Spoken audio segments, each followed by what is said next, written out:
Hello, college football fans. Welcome back to another edition of Urban's Take with Tim May, but this is featuring three-time national championship winner Urban Meyer. Urban Meyer, welcome back to Urban's Take. Thanks, Tim May. Good to be with you. Hey, where are you guys going to be this week? Big noon kickoff before we get started here. I mean, that's some must-watch television. Yeah, we were set to go to Oklahoma, and they're struggling a little bit, so we adapted, and we're headed to TCU, and they're having a great year. Max Duggan is a quarterback, and Sonny Dykes is, I mean, you really, it's important to see a dream season like this, so we're headed down there. Yeah, I was going to say they're one of the top four teams in the country in total offense, and they're kind of like one of those teams that just finds a way to win, right? I mean, that's kind of been their mantra this year. Yeah, their defense is just okay, but offense and their quarterback, people compare him to like a Tim Tebow type or JT Barrett, just a winner, just a guy that's going to find a way to win the game, whether it be run or pass. And they have one of the top, arguably, I don't think he's a top. I think Marvin Harrison Jr. is, but one of the top receivers in America. Good skill, but we understand TCU, just the campus, everything's alive, and look forward to having us down there. Yeah, the last time I was there I covered the I think it was the 1976. I think it was 1976 Texas High School All-Star football game. Billy Sims played in it. All these great players that went on to Texas or Oklahoma. It was crazy, man. They've redone that stadium since then, but it's actually a cool place to go. Yeah, you just dated yourself there, brother. Wow.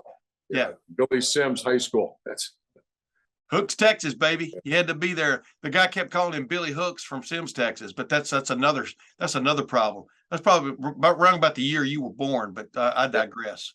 Hey, your impression of the first college football playoff top four, did they get it right?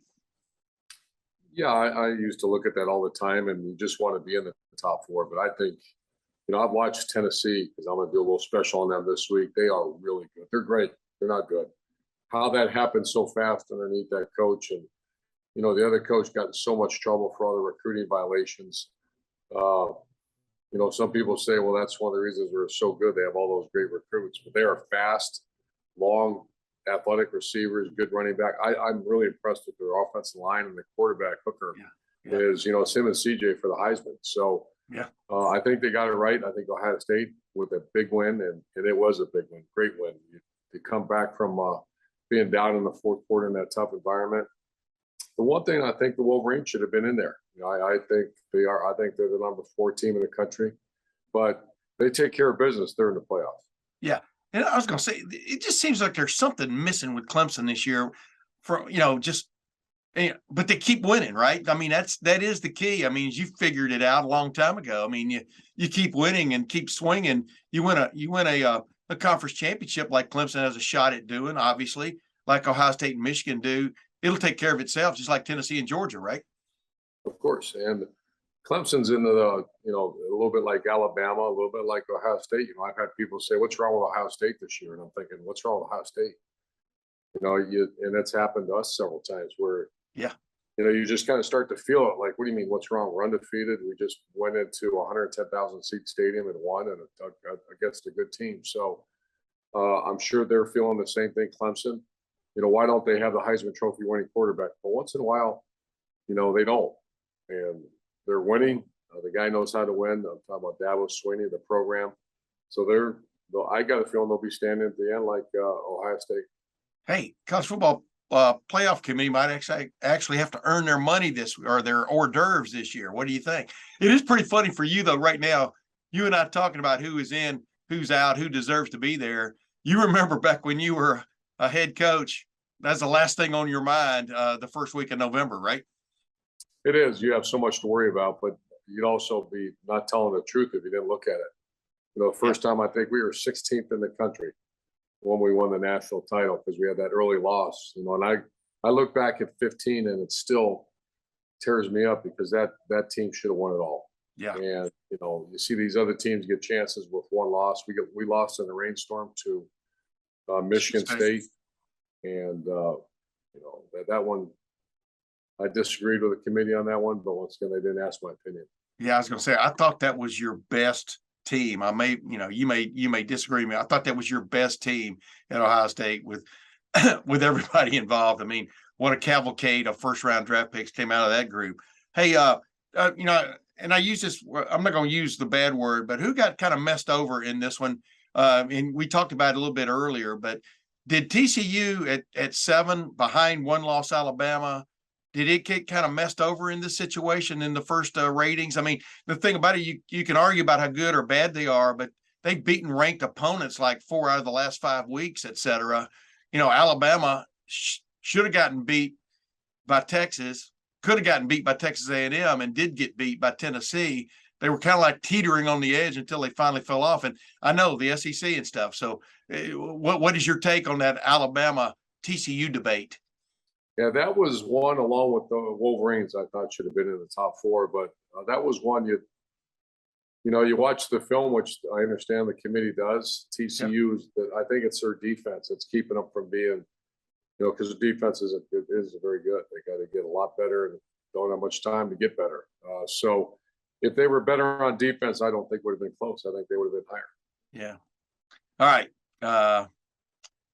Tennessee, Georgia. Did you have this written down in a little notebook in August that this was going to be the showdown game? I know you didn't. I didn't either. That was a rhetorical question. But wow. I mean, 1 versus 3 according to college football playoff rankings, but you're impressed with Tennessee. I know that for a fact. I'm blown away. How did that happen so fast? Because they've been last half of the Big Ten or the SEC for a while now. I mean, I have experience with Tennessee. Tennessee is not a good place. It's a great place. The stadium, the fan base, incredible program that it was. And then it fell off the planet for at least a decade. And then they were in the news for all the wrong reasons, with all the cheating, and it was cheating. When I started reading, I couldn't believe all the things that they were doing. And here this coach comes in and flips the switch, and they are, Tim, they're not good. That's a great team. They're my number 1 team. And the offense, I'm really impressed with their offensive line, their skill, and think of who they play. They're pushing around the SEC right now on their offensive line, and that quarterback and skill is pushing around the SEC right now. Yeah, that was an impressive win Saturday over Kentucky. I mean, even if it was played in the Tennessee governor's mansion, that would have been an impressive win. I wanted to ask you this, though, Urban. You did this at Florida. You stepped up in the first couple 3 years and won a national championship, then won another one. You did it at Ohio State, your third season at Ohio State. You stepped up and y'all won a national championship. Jim Tressel did it in his second year at Ohio State. What does flip sometimes in a program? I mean, you've been part and parcel to a couple of those. It's locker room. It's Bill Belichick would always say it best. It's it's not, the head coach gets far too much credit, but you get the Vrabel, Brewski, Tom Brady, and Willie McGinnis. I get the JT Barrett, the Curtis Grant, the Jeff Hireman, Joey Bosa. Joey Bosa. And I'm not just talking about the great players. I'm talking about the refuse to lose mentality. That football is a tough, nasty, hard. It's championships are. I made this comment. It's absolutely miserable. It's to get to that level now. The rewards are over the top, and you start winning. It doesn't become as miserable. But your attention to detail, and you show up every day. It's the discipline required to do that. So when a program flips a switch, and I haven't studied Tennessee, I haven't really listened to the coach speak, but it's got to be incredible leadership within that locker room. Yeah, he's mentioned that. Josh Heupel. I mean, he did it. He did the same thing at UCF, and nobody paid that much attention, But when you get on the big stage, what do you do on the big stage? When you go from Peoria to Broadway, you know what I mean? I think he's on Broadway right now. He's leading the parade. I wrote earlier this week, and I rarely ever put myself into stories where, here's Tim May, Mr. Expert, saying this. Saturday, JT Tuimoloau, that was the greatest single game performance by a defensive player I've ever witnessed. I've been covering football since like 1973 when I first started at the Lufkin News in Lufkin, Texas. I'm talking about as a sports writer with some quote credibility end quote. But I've been covering Ohio State since 1984. Been around the NFL, covered the NFL. I'm talking about in one game. That was as great a game by a defender as I ever remember. Strip sack, a tipped pass to his teammate Zach Harrison, and then 2 interceptions. I think he's second on the team now in interceptions after one game, one of which he took back to the house. You were there. What did you think of JT Tuimoloau? Yeah, that's the greatest performance. And start checking a box on Chase Young, Joe Bosa, Nick Bosa, Sam Hubbard, Tyquan Lewis. You know, the defensive ends that rolled through Ohio State were Mike Vrabel, Will Smith, yeah, that's as strong a performance at any position I've ever seen. And I was there. And once again, it's at State College. It's against a 6-year quarterback. It's against a good team. And, you know, you add those things up, I don't think it's even close. That's the greatest performance on defense I've ever seen. Is it cool? I just got chill bumps reading, or not reading. I was reciting that off to you. Is it cool when the switch flips all the way for a player? This guy was a 5-star prospect coming out of Washington, state of Washington, late to sign to the class. So he didn't get to go through the Mickey Marotti car wash. You know, he didn't show up at Ohio State till July of last year. And so the first year you're waiting for him to do something spectacular, and he played well as a freshman. But, you know, you can see where Mickey Marotti's had an influence now, where Larry Johnson has had a big influence, right? I mean, you can literally see it, can't you? You can, and you can see, you know, I'm very biased towards the Polynesian culture and you know, I don't know this player, but I know people around him very well. Yeah. Wonderful guy. You know, just a skill set that's very hard to find now. I mean, very hard to find ever. But yeah, when you see a player that comes that far away from home, is all about the right stuff, has a great family, and performs like that, and everything, you know, everything kind of went his way too. I mean, he had to make the plays, but he was, you know, they put him in a position, Penn State I'm talking about, to do that. Yeah, I agree 100%. I mean, but Sean Clifford will remember JT Tuimoloau for the rest of his life. Real quick before we get to your checkmate moment of the week, I like I said, I've been around football for a long time. I watch you. You know that we watch you coaches as much as we watch the players. It looked like Ryan Day had about a 50-pound sack lifted off his shoulders Saturday leaving that game. I mean, they were behind at halftime. He decided not to kick a field goal when they first got down there near the goal line with 6 seconds left in the half, and then they blew it. You know, the chance to go into the at least locker room leading after that ridiculous first half. And then the second half, this team just exploded, for want of another term, on Penn State and took that 44-31 win. It's funny how people were discounting a 44-31 win at Penn State. You know where I'm going with that. But you coaches, man, there are these games that when you come out of them, you do feel lighter, don't you? You do, and I've talked to Ryan obviously quite a bit, and you know, that's their first real road game other than Ann Arbor that they've had. Yeah. We had the COVID year, so you went to Penn State, there was no one in the stadium. Oregon got canceled. You did have the rivalry game and we lost it. So that was the first real road win that we've had. You know, Wisconsin's a tough place, but Wisconsin's not the same Wisconsin, and we haven't been there. You know, Iowa we experienced that. But Iowa's offense is so bad right now. So they're going to Northwestern, and you know, so I think there's, in Ryan Day's mind and Coach Marotti's mind, how will the team respond on the road? Because that is I know it wasn't the whiteout, but I was there. That was a tough environment. And, you know, he made a real coaching decision, a strategic decision. We're down by 9 points, or we're down by, I want to say 2 points. Yeah, 2 points. And 9 minutes left, and he goes to hurry up offense. You know, we were very stagnant on offense, and he flipped the switch. They went no huddle. 3 plays later, we scored. Yeah. As I tweeted, it's funny how easy Ohio State can make it look sometimes, isn't it, Urban? I mean, it literally is. And then everybody goes, you know, you can spoil people extremely easy in this, as you know, in our current state of affairs. And why does it become so easy sometimes, Urban? Oh, the skill set that we have right now at Ohio State is, I'm sure, you know, go back to John Cooper, Jim Tressel, myself, and I think all of us would say that this is something that I've really never seen. Yeah. A collection of, and we won 3 national titles. You know, Florida, my 08 team was similar to this. I'd like to think the 14 team was similar to this, but when you start looking at the first rounders and especially the offensive skill, I don't know if I've seen anything collection of athletes like that. And our best one's not playing yet. Yeah. Yeah. Yeah.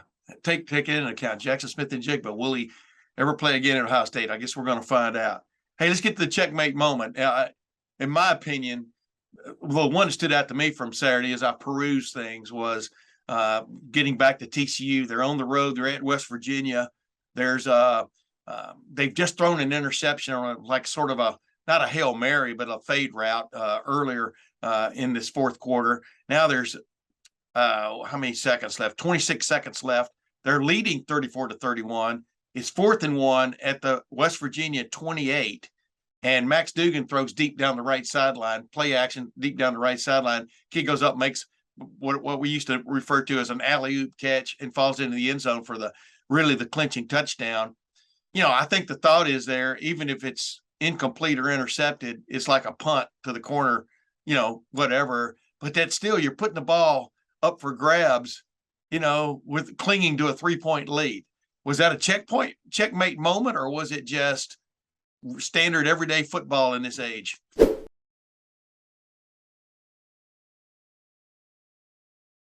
No, it was checkmate, and that's probably one of those things. Don't do that. Don't great throw. You know, don't do that on 4th down. You know, you got to get the first down. But you know, I've been in that situation when you have a veteran quarterback, when you have a guy that you know bleeds the way that Max Dugan does. I've done some research. We actually recruited him. I know people on the staff, and they say just his skill set is good. His mindset is great. Yeah, and that's why you did that. Hey, last thing before we go, speaking of Max Dugan, speaking of CJ Stroud, speaking of Hendon Hooker at Tennessee, especially CJ Stroud and Hendon Hooker, this Heisman Trophy race is just getting started, isn't it? Yeah, I'm going to throw another name out there that I think is the best player in college football, Marvin Harrison Jr. Wow. No, I'm not sure you can win it because of stats and just the position that he's in, and you know he's loaded with so many other great players around him. But the best player in college football is Marvin Harrison Jr. Wow, dude, I'm telling you, 3rd and 10, and this is critical moment in this game on Saturday, early fourth quarter. Ohio State goes for it, obviously, but they put trips left, basically put a bunch formation left. Marvin Harrison Jr. all by himself to the right. He runs a slant. 2 things happened there. A great player ran a slant, and a great player threw him a strike.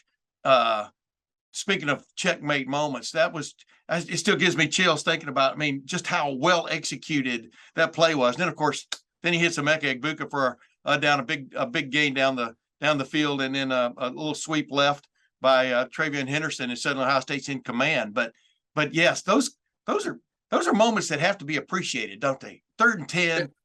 Go ahead. And you look at his skill set. Someone told me this on PFF. He's not dropped the ball. No. And he's big. He's fast. He is such a competitor. He's one of those guys that can run forever. He doesn't take himself out of the game because that position, all you're doing is running. So he is and I've watched it all because I want to make sure before I make a statement like that, he's the best player in college football. And I think he's going to be NFL. You know, it's amazing. Another year left. Yeah.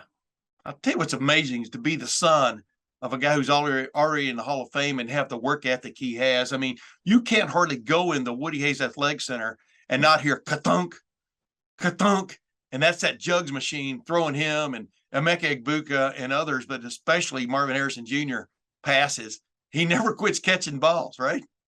It's such a great when you have a guy like that, because we had Terry McLaurin in Paris. Those guys were like that.